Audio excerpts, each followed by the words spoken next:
يا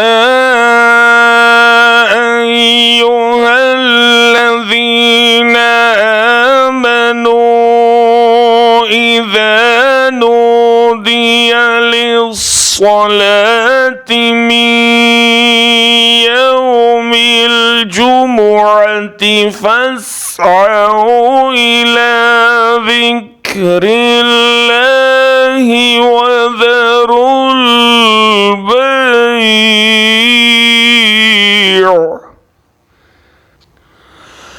ذلكم خير لكم إن كنتم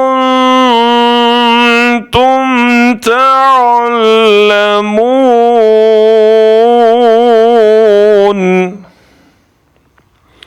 ऐ ईमान वालो, जब जुमा के दिन जुमे की नमाज के लिए अजान दी जाए तो फ़ौरन अल्लाह के ज़िक्र यानी खुतबा और नमाज की तरफ तेज़ी से चल पड़ो और ख़रीद व फ़रोख्त यानी कारोबार छोड़ दो।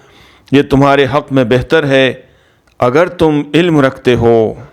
O you who have believed, when the adhan is called for the prayer on the day of Jummah, Friday, then proceed to remembrance of Allah and leave trade.